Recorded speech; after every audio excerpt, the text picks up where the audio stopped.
여명월 비전 세 가지를 위해서 기도해 주십시오. 예배터, 놀이터, 배움터 세 가지를 위해서 여러분들 오늘 하루도 기억하고 기도해 주시길 바랍니다. 요한계시록에는 몇 가지 환상이 나와 있는데 크게는 네 가지의 환상이고 두 번째, 세 번째 안에서 또 다른 환상들이 담겨 있습니다. 일곱 촛대, 또 일곱 임봉, 또 일곱 나팔, 일곱 대접, 이 네 가지의 환상이 차례대로 우리에게 소개가 됩니다. 일곱 촛대는 일곱 교회이고 이건 2장, 3장에 소개가 되어 있죠. 그리고 일곱 이는 두루마리, 하나님의 말씀인데 6장과 8장에 소개가 되어 있습니다. 그리고 일곱 나팔이 8장에서 11장에 소개가 되어 있고 오늘 우리가 읽는 본문은 일곱 나팔 사이에 있는 말씀입니다. 그리고 마지막 일곱 대접이 16장이 있죠. 일곱 촛대, 일곱 인, 일곱 나팔, 일곱 대접, 주요한 일곱 개의 환상을 통해서 하나님께서 계시를 요한을 통해서 해주고 계십니다. 특별히 이 일곱 나팔을 보면 8장, 9장, 우리 지난번까지 봤죠. 8장, 9장에는 첫 번째부터 여섯 번째까지 나팔이 불려집니다. 첫째 나팔은 우박과 불이 쏟아지고, 둘째 나팔은 불 붙는 큰 산이 바다에 던져지고, 세 번째 나팔은 큰 별이 강에 떨어지고, 네 번째 나팔은 해, 달, 별들의 빛이 타격을 받아서 세상이 흑암으로 변합니다. 다섯째 나팔은 떨어진 별 하나가 무저갱의 열쇠를 가지고 무저갱을 열고 그 구멍에서 연기와 황충이 나오게 되죠. 5개월 동안이나 사람들을 괴롭히게 됩니다. 여섯째 나팔은 네 천사, 유브라데 강에 있던 네 천사가 풀려지게 되고 그 네 천사를 필두로 2억의 마병대가 출현을 합니다. 그 사람 3분의 1을 죽이고 재앙에도 죽지 않고 마지막까지 회개하지 않는 사람들을 우리에게 알려줍니다. 이 일곱 나팔을 통해서 우리가 영적 메시지를 두 가지로 생각을 해봤죠. 첫 번째는 이거를 두려움과 공포로 읽지 않고 믿음으로 승리에 대한 환희로 우리가 이 말씀을 읽자라고 말씀드렸습니다. 하나님의 인을 받은 우리는 재앙을 두려워하지 않고 나팔 소리에서 하나님이 약속해 주신 승리를 듣게 되고 그로 인해 우리의 신성한 거룩한 자존감을 확인하고 지킬 수 있어야 된다는 거죠. 두 번째로 증오가 아니라 긍휼입니다. 첫 번째는 공포가 아니라 믿음, 두 번째는 증오가 아니라 긍휼입니다. 이 나팔에는 재앙에도 죽지 않고 재앙에 회개하지 않는 사람들을 소개하죠. 이 사람들을 우리가 늘 그런 건 아니지만 우리의 잠재적인 마음속에 혐오나 분리나 구분이나 때론 증오로 역사 가운데서 대하기도 했습니다.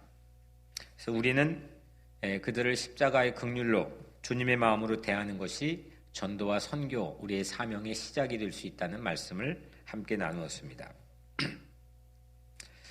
이번 요한계시록을 우리가 함께 이제 나누면서 제 안에 있는 주신 목표는 요한계시록을 다 끝낸 다음에는 여러분에게 요한계시록의 전체 구도를 가슴과 머리에 새겨 드리는 겁니다. 그래서 이 책이 마냥 어렵고 또 두렵고 또 터부시하고 피하고 싶은 책이 아니라 이 또한 66권 중에 한 권은 하나님께 주신 약속의 말씀을 통해서 우리가 전체적인 이 요한계시록의 구도를 내 안에 익숙하게 하는 것이 제 1차적인 목표입니다. 왜 이게 필요하느냐? 요한계시록이 말씀드렸던 것처럼 우리의 선입견을 불식시켜서 이 안에 담겨있는 보화들을 우리가 함께 나누기 위함이죠. 요한계시록이 편한 책이 되도록 여러분들을 도와드리기 위함입니다. 그러면 이단의 전유물처럼 여겨지게 되는 이 책, 요한계시록 때문에 우리가 속거나 두려워하거나 피하지 않기 때문입니다. 다시 오늘 우리가 요즘 읽고 있는 일곱 나팔로 돌아와 보겠습니다. 8장, 9장에서 6번째 나팔까지만 불려졌죠. 오늘 우리는 10장을 읽었고요. 일곱째 나팔이 바로 10장으로 나오면 좀 용이하고 편한데 10장에 작은 두루마리 이야기가 나옵니다. 그리고 11장 중반에 가서야 일곱째 나팔이 불려집니다. 오늘은 작은 두루마리, 그리고 내일은 또 다음에는 11장 초반부에 나와 있는 두 증인 얘기, 그 다음에 일곱째 나팔이 불려집니다. 근데 이와 비슷하게 일곱 인도 비슷합니다. 6장에서 여섯째 인봉까지 차례로 소개가 되고 열려지고 7장에서 인침받은 14만 4천 명이 소개가 되죠. 그리고 8장에 가서 일곱째 인봉이 열립니다. 6장과 8장에서 열리고 7장 사이에는 14만 4천 명이 소개가 되죠. 마찬가지로 8장, 9장에서는 여섯째 나팔까지 불려지고 11장에 가서 일곱째 나팔이 불려집니다. 구도가 비슷하죠. 그 안에 끼어 있는 오늘 우리의 말씀은 작은 두루마리 이야기입니다.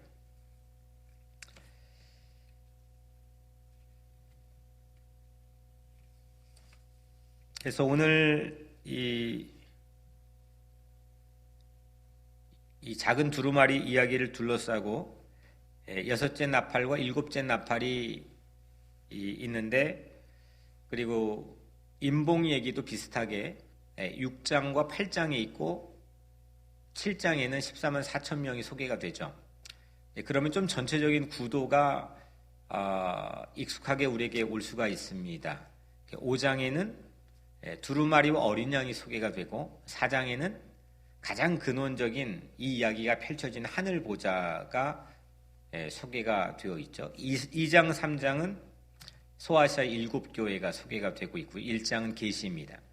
그래서 이렇게 여러분들이 반복적으로 거꾸로도 또 처음부터도 반복적으로 생각을 해보면 점차적으로 그 안에 있는 것까지 우리가 익숙하게 전체적인 구도를 생각할 수 있을 것 같습니다. 오늘 대지는 말씀드린 것처럼 작은 두루마리 책으로 사도 요한의 사역 갱신에 관한 말씀입니다. 두 가지를 가지고 오늘 말씀을 나눌 텐데, 첫 번째는 난해한 것을 억지로 풀지 않고 믿음으로 기다리면 풀리게 된다는 말씀입니다. 오늘 1절에 보면 힘센 다른 천사라는 존재가 나옵니다. 이게 참 이게 누군가, 이게 쉽지 않습니다. 난해합니다. 1절 3절에 보면 내가 또 보니 힘센 다른 천사가 구름을 입고 하늘에서 내려오는데 그 머리 위에 무지개가 있고 그 얼굴은 해 같고 그 발은 불기둥 같으며 그 손에는 펴놓은 작은 두루마리를 들고 그 오른발은 바다를 밟고 왼발은 땅을 밟고 사자가 부르짖는 것 같이 큰 소리로 외치니 그가 외칠 때 7 우레가 그 소리를 내어 말하더라. 아멘. 이 힘센 다른 천사가 누굴까요? 우선은 이게 긍정적인 천사일까요? 부정적인 천사일까요? 9장에서 이역마병대를 이끈 4명의 천사, 유브라다 강에서 풀려진 4 천사는 부정적인 천사였죠. 반면에 오늘 힘센 다른 천사는 누가 봐도 명백하게 긍정적인 천사입니다. 이 누굴까요? 어떤 전문가는, 어떤 학자들은 예수님이라고 말하기도 합니다. 이유는 그리스도는 늘 구름과 함께 나타나고 머리 위 무지개도 언약이라고 하는 신성의 표시이며 해 같은 얼굴도 그리스도의 상징이 익숙하기 때문입니다. 또 어떤 사람은 서열이 가장 높은 가브리엘로 해석하기도 합니다. 예수님이냐 가브리엘이냐. 그런데 5장 안에서도 두루마리 때문에 말씀이 소개됐던 힘센 천사가 나옵니다. 5장 2절에 보면 또 봄에 힘 있는 천사가 큰 음성으로 외치기를 누가 그 두루마리를 펴며 그 인을 떼기에 합당하냐. 그러니까 이제 우리가 좀 볼 수 있겠죠. 이 두루마리가 나오니까 힘센 천사가 나옵니다. 그래서 이 힘센 천사가 과연 누구냐? 왜냐하면 힘센 천사가 첫 번째 소개되어서 두루마리를 누가 열 것이냐 했을 때에 어린 양이 그 두루마리를 열기 때문에 어린 양 예수와 힘센 천사는 구분된 존재죠. 그래서 여기서도 이게 명확하게 예수님이라고 말하기가 쉽지가 않습니다. 더욱이 가브리엘이라고 하는 근거는 사실 찾기가 쉽지가 않고요. 그래서 이게 예수님이다, 가브리엘이다 이 얘기하면서 뒤에 이어지는 내용 자체를 가지고 이단들이 상당히 많이 악용하는 경우들도 적지 않습니다. 이럴 때에는 성경 그대로 읽는 것이 위험 부담이 훨씬 줄어듭니다. 저도 명확하게 이 힘센 천사의 존재 자체를 알기가 참 어렵습니다. 많은 학자들의 의견도 다양하게 분분합니다. 그냥 힘센 천사, 힘센 다른 천사로 놓아두고 중요한 것은 이 힘센 다른 천사가 무엇을 했느냐입니다. 뭐 했습니까? 이미 펴놓인 열려진 작은 두루마리를 들고 큰 소리로 외쳤죠. 이때 일곱 우레소리가 일곱 우레가 소리를 냅니다. 메시지를 전하는데 요한은 이 일곱 우레가 말하는 것을 기록할 찰나였습니다. 말하니까 기록하려고 했죠. 4절 말씀에 일곱 우레가 말을 할 때에 내가 기록하려고 하다가 곧 들으니 하늘에서 소리가 나서 말하기를 일곱 우레가 말한 것을 임봉하고 기록하지 말라 하더라. 그러니까 지금 정리를 하면 힘센 다른 천사가 작은 두루마리가 펴져 있는데 그걸 들고 있을 때에 일곱 우레가 들렸죠. 이 일곱 우레가 말을 하니까 요한은 그거를 지금 계시를 보는 중에 기록하려고 했습니다. 그런데 일곱 우레가 말한 것을 임봉하고 닫고 기록하지 말라 이렇게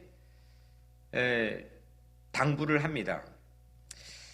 저는 이 부분이 참 중요하다고 생각을 합니다. 들은 것을 임봉하고 기록하지 말라. 우리에겐 익숙하지 않는 모습이죠. 들은 것을 기록하고 전하고 말하고 해야 되는데 임봉하고 닫고 기록하지 말라. 이렇게 요한에게 당부했습니다. 이거는 우리가 하나님의 모든 것을 다 알 수가 없다는 겁니다. 알 수 없는 것을 다 알려고 할 때 실수할 수 있습니다. 그건 모르는 겁니다. 설교에 계시가 안 왔는데 뭐 억지로 설교할 필요가 없는 거죠.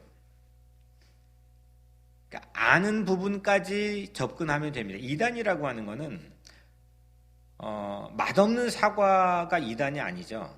이게 보기에 누가 봐도 이게 혹하고 맛있는 당도가 높은 사과인데 벌레가 먹은 부분이 있습니다. 우리는 그걸 억지로 먹기 위해서 해석을 하거나 또 그거를 접근하려고 할 때가 있습니다. 우리 호기심이 망칠 때가 있습니다. 우리 호기심이 이를 그르칠 때가 있다는 거죠. 에덴 동산에 선과 악을 알게 하는 지식의 나무가 있었습니다. 이건 지식 트리 오브 날리지라고 불려지는 나무입니다. 보암직에서 따먹었죠. 근데 선과 악을 알게 하는 지식을 우리가 다 알 수도 없고 알 필요도 없고 다 알아서도 안 된다는 것이 하나님께서 주신 경계인데 이거를 범해 넘어갈 때가 있습니다. 불순종이죠. 이단은 거의 대부분 다 이게 맞지 않는 얘기를 하는 게 아닙니다. 어느 부분에서 탁 하고 트위스트 되어 있습니다. 넘어가지 말아야 될 부분을 넘어가는 거죠. 사실은 알려줘도 저만 해도 알려줘도 다 모르는 게 우리입니다. 말을 해도 이해 다 안 되는 게 우리입니다. 이거를 억지로 다 알려고 하고 또 이해했다고 하는 것 자체가 우리는 위선이 될 때도 있고 또 교만이 될 때도 있습니다. 지난주일 다시 성령이라고 한 제목을 가지고 설교했죠. 그때 우리는 모르는 것이 대부분이다라고 하는 걸 함께 나눴습니다. 저는 도리 젊었을 때는 많이 아는 영역이 있다고 또 확신이 있다고 생각을 했습니다. 가면 갈수록 모르는 게 더 많이 보입니다. 모르는 지식뿐만 아니라 모르는 영역 자체가 더 많이 있는 걸 보게 됩니다. 그게 새로운 지식인 것 같습니다. 바라고 내가 뭘 기도하고 뭘 희망해야 되는지조차도 다 알지 못합니다. 그래서 성령이 필요하다고 말씀드렸죠. 왜냐하면 성령의 사역은 그거이기 때문입니다. 성령께서 내가 무엇을 위해 기도해야 될지 전혀 모를 때도 말할 수 없는 탄식을 가지고 나를 대신해 기도해 주시기 때문이죠. 성령은 내가 모르는 것까지 포함해서 모든 것을 합력해 선을 이루어 주시도록 우리를 돕는 분이시죠. 그래서 우리가 다 알지 못하고 이해되지 못하고 난해하고 이걸 우리가 억지로 풀지 않고 믿음으로 기다리면 성령께서 우리에게 풀어주시는 때가 있습니다. 오늘 7절에 나와 있죠. 일곱째 천사가 소리내는 날 그의 나팔을 불려고 할 때에 하나님이 그의 종 선지자들에게 전하신 복음과 같이 하나님의 그 비밀이 이루어지리라. 임봉하여 기록하지 말라 이렇게 덮으라 한 것이 일곱째 나팔이 불려지니까 하나님의 비밀이 이루어진다라고 하는 말씀입니다. 기다리면 비밀이 풀어진다는 거죠. 우리는 호기심을 가지고 성경을 읽거나 신앙생활을 하는 경우도 곧잘 우리에게는 있습니다. 신앙은 호기심을 가지고 하는 게 아니라 호기심은 과하게 접근하는 중요한 도구죠. 우리는 믿음을 가지고 이 신앙에 다가서게 됩니다. 우리가 할 것은 약속을 기다리는 겁니다. 약속을 믿는 거죠. 포기하지 않고 약속의 자리에 서는 겁니다. 이때 성령의 강림을 믿고 기다리면 주님께서 우리 안에 비밀을 풀어주시고 또 이루어주시고 성취해 주신다는 말씀이죠. 요한계시록을 우리가 함께 볼 때는 아주 중요한 부분입니다. 두 번째로 우리는 다시 갱신되어야 됩니다. 요한은 힘센 다른 천사에게 작은 두루마리를 달라 하죠. 이때 천사가 요한에게 이렇게 말합니다. 9절에 갖다 먹어버리라. 내 배에는 쓰나 내 입에는 꿀같이 달리라. 갖다 먹어버리라. 그거는 네 배에는 쓰겠으나 네 입에는 꿀같이 달다 이 말씀이죠. 하나님의 말씀은 어떤 송이꿀보다 우리에게 답니다. 왜냐하면 하나님께서는 그 말씀을 통해서 우리를 만나주시기 때문이죠. 거기에서 랑데뷰가 이루어지고 하나님과의 사랑이 이루어지기 때문에 그 말씀의 은혜를 받게 되면 답니다.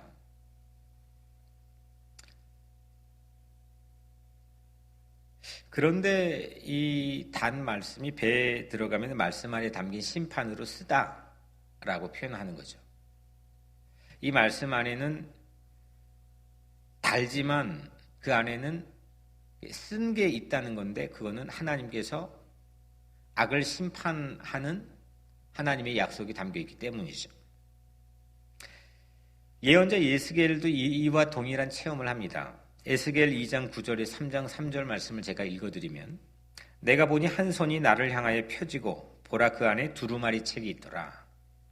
그것을 내 앞에 펴시니 안팎에 글이 있는데 그 위에 애가와 애곡과 재앙의 말이 기록되었더라. 또 그가 내게 이르시되 인자야 너는 발견한 것을 먹으라. 너는 이 두루마리를 먹고 가서 이스라엘 족속에게 말하라 하시기로 내가 입을 벌리니 그가 그 두루마리를 내게 먹이시며 내게 이르시되 인자야 내가 내게 준 이 두루마리를 내 배에 넣으며 내 창자에 채우라 하시기에 내가 먹으니 그것이 내 입에 달기에 꼭꿀 같더라. 오늘 우리가 요한이 체험한 것과 에스겔 체험이 상당히 비슷하죠. 두루마리를 매개로 해서 하나님의 말씀을 먹는 장면, 거기에 대한 결과를 우리에게 소개하고 있습니다. 우리는 하나님의 말씀을 먹어야 합니다. 이 말씀이 나에게 관련된 말씀입니다. 이 말씀을 통해서 나에게 유익이 되는 말씀이어야 합니다. 이 전통, 지금 에스겔이 보여줬던 이 구약시대 전통으로 인해서 쿰란이라고 하는 공동체는 성경책이 로마 침탈로 인해서 없어질 것을 대비해서 그들이 사막에 들어가서 오전에는 이 성경을 암송하고 오후에는 목욕 재개를 하고 기록합니다. 필사를 합니다. 우리는 하나님의 말씀을 전적으로 순종하고 따르기로 결심해서 먹어야 됩니다. 혹시 만약에 성경이 로마 침탈로 모든 걸 빼앗겨 잃어버릴 그런 위기에 봉착할 때 우리는 이 말씀을 다 먹고 외워서 우리 자체가 성경이 되고 항아리에 담아 혹 후대들에게 이 말씀이 전달될 수 있도록 우리의 모든 삶을 쏟아붓자. 이게 쿰란 공동체의 가장 중요한 비전이고 사명이었죠. 하나님의 말씀을 먹는다. 하나님의 말씀을 내가 삼킨다.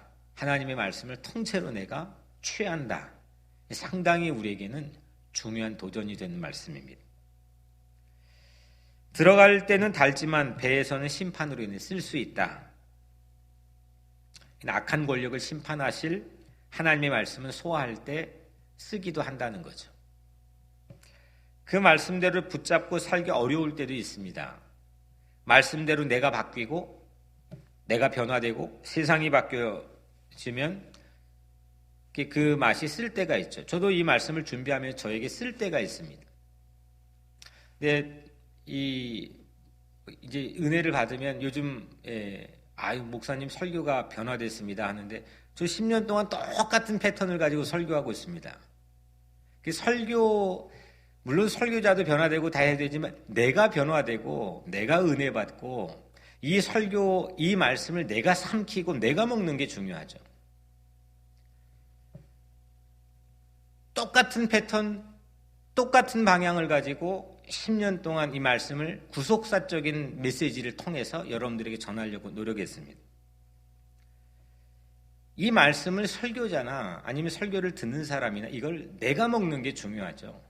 내가 통째로 먹는 게 중요합니다. 이해해서가 아니라 하나님 말씀이기 때문에 먹는 겁니다. 그냥 먹는 거죠. 이것이 성령 충만한 사람의 모습입니다. 저도 말씀을 준비하면서 늘 이 중요한 이 과제입니다. 이 말씀을 통째로 내가 먹는 것. 이 말씀을 소화하는 것. 어떤 말씀이든지 이 말씀을 순종하여서 내가 은혜 받아서 성도들에게 함께 나누는 것. 이때 우리 안에는 새로운 역사가 열려지게 되죠. 그걸 리뉴얼, 갱신이라고 부릅니다. 오늘 11절에 그가 내게 말하기를 내가 많은 백성과 나라와 방언과 임금에게 다시 예언하여야 하리라. 다시 한번 읽어드리겠습니다. 그가 내게 말하기를 네가 많은 백성과 나라와 방언과 임금에, 이게 방언은 말씀드린 것처럼 사도행전 2장의 랭귀지, 그 방언입니다. 임금에게 다시 예언하여야 하리라. 세상의 모든 언어, 민족, 나라, 국가, 모든 통치자들에게 다시 네가 예언을 해야 된다는 말씀이죠. 다시 예언입니다. Again prophesy. 여기서 다시라고 하는 이 말은 더 깊이, 더 강화하여, 더 강력하게, 이런 의미입니다. 지금까지도 했지만 더 강하게 하나님 말씀을 전하라 라고 하는 말씀이죠. 다시 예언으로 사도 요한은 리뉴얼, 갱신되는 겁니다. 다시 하나님의 말씀으로 내가 갱신되는 겁니다.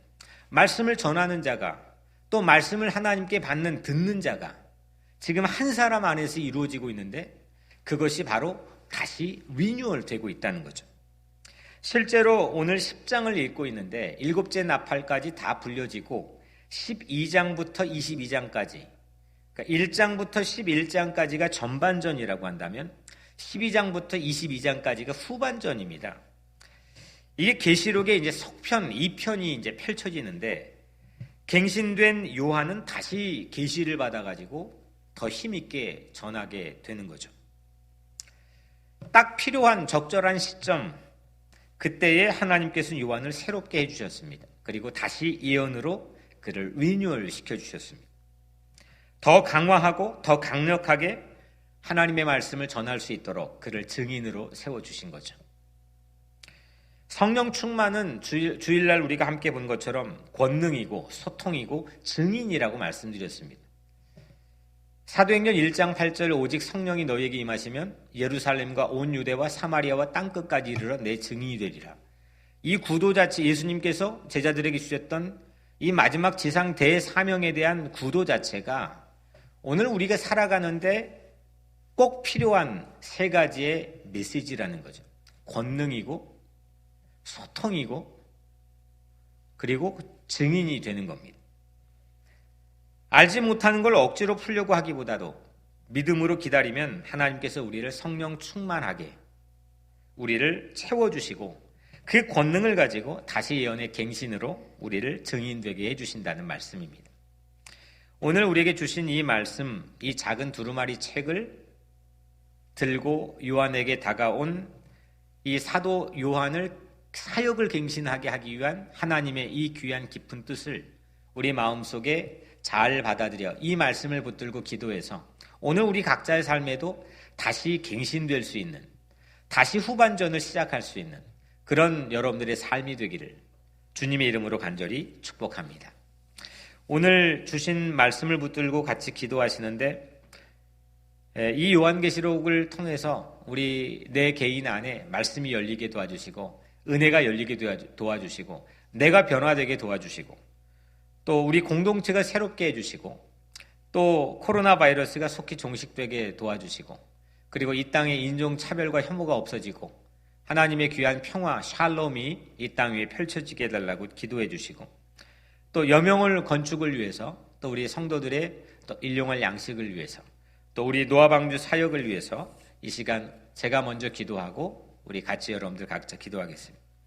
은혜로우신 아버지 하나님, 오늘 이 시간 우리를 겸손하게 하여 주옵소서, 낮아지게 하여 주옵소서, 우리를 변화시켜 주시옵소서, 교만하지 않게 하여 주옵소서. 그래서 알지 못하는 것, 내가 세상 모든 하나님의 섭리를 다 알지 못하고 알 수도 없다는 것을 깨닫는 지식이 성령을 통하여 있게 하여 주옵소서. 하지만 우리가 믿음을 가지고 기다리게 도와주시고 그 약속을 바라보는 귀한 자리에 늘 서게 하여 주옵소서. 그때 하나님께서 우리 안에 비밀을 풀어주시고 하나님의 약속을 이루어 주시며 그 약속을 성취하시는 하나님의 놀라운 능력과 역사를 우리 모두가 함께 체험하게 하여 주옵소서. 하나님, 우리가 말씀을 먹게 하여 주옵소서. 말씀을 취하게 하여 주시고 말씀을 전적으로 순종하게 하여 주옵소서. 예수 그리스도의 이름으로 간절히 기도드리옵나이다. 아멘.